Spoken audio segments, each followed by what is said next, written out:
ज्ञान सहित प्रकृति पुरुष का विषय। प्रकृति पुरुषण चैव विध्यनादि उभावपि विकाराश्च गुणाश्चैव विद्धि प्रकृति संभवान। भावार्थ प्रकृति और पुरुष इन दोनों को ही तू अनादि जान और रागद्वेषादि विकारों को तथा त्रिगुणात्मक संपूर्ण पदार्थों को भी प्रकृति से ही उत्पन्न जान। कार्यकरण कर्तृत्वे हेतुः प्रकृतिरुच्यते। पुरुषः सुखदुःख खाना भोक्तृत्वे हेतुरुच्यते। भावार्थ कार्य आकाश वायु अग्नि जल और पृथ्वी तथा शब्द स्पर्श रूप रस गंध इनका नाम कार्य है और करण बुद्धि अहंकार और मन तथा श्रोत्र त्वचा रसना नेत्र और घ्राण एवं वाक हस्त पाद उपस्थ और गुदा इन 13 का नामकरण है को उत्पन्न करने में हेतु प्रकृति कही जाती है और जीवात्मा सुख दुखों के भोक्तपन में अर्थात भोगने में हेतु कहा जाता है। पुरुषः प्रकृतिस्थो ही भुंक्ते प्रकृतिजान गुणान् कारण गुणसंगोस्य सत्सद्योनि जन्मसु। भावार्थ प्रकृति में प्रकृति शब्द का अर्थ गीता अध्याय 7 श्लोक 14 में कही हुई भगवान की त्रिगुणमयी माया समझना चाहिए। स्थित ही पुरुष प्रकृति से उत्पन्न त्रिगुणात्मक पदार्थों को भोगता है और इन गुणों का संग ही इस जीवात्मा के अच्छी बुरी योनियों में जन्म लेने का कारण है। सत्वगुण के संग से देवयोनि में एवं रजोगुण के संग से मनुष्य योनि में और तमोगुण के संग से पशु आदि नीच योनियों में जन्म होता है। उपद्रष्टानुमंता च भर्ता भोक्ता महेश्वरः परमात्मेति चापयुक्तो देहस्मिन् पुरुषः परः। भावार्थ इस देह में स्थित यह आत्मा वास्तव में परमात्मा ही है।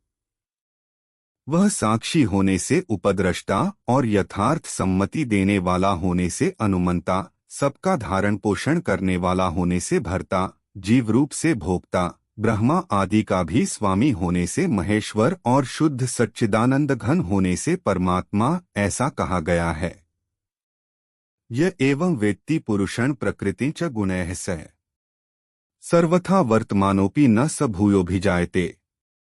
भावार्थ इस प्रकार पुरुष को और गुणों के सहित प्रकृति को जो मनुष्य तत्व से जानता है दृश्य मात्र संपूर्ण जगत माया का कार्य होने से क्षणभंगुर नाशवान जड़ और अनित्य है तथा जीवात्मा नित्य चेतन निर्विकार और अविनाशी एवं शुद्ध बोधस्वरूप सच्चिदानंदघन परमात्मा का ही सनातन अंश है। इस प्रकार समझकर संपूर्ण मायिक पदार्थों के संग का सर्वथा त्याग करके परम पुरुष परमात्मा में ही एक ही भाव से नित्य स्थित रहने का नाम उनको तत्व से जानना है। वह सब प्रकार से कर्तव्य कर्म करता हुआ भी फिर नहीं जन्मता। ध्यानेनात्मनि पश्यन्ति केचिदात्मानमात्मना अन्ये सांख्येन योगेन कर्मयोगेन चापरे। भावार्थ उस परमात्मा को कितने ही मनुष्य तो शुद्ध हुई सूक्ष्म बुद्धि से ध्यान जिसका वर्णन गीता अध्याय 6 में श्लोक 11 से 32 तक विस्तार पूर्वक किया है द्वारा हृदय में देखते हैं।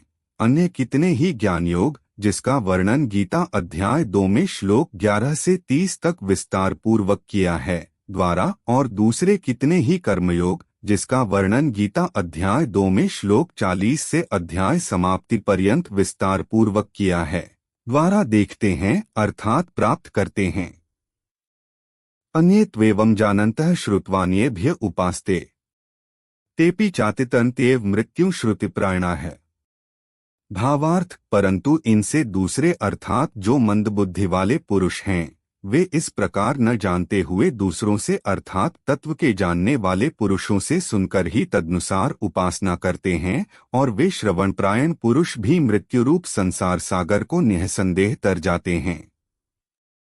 यावत् संजायते किंचित सत्वं स्थावर जंगमम् क्षेत्र क्षेत्रज्ञ संयोगात् तद्विद्धि भर्तर्षभ।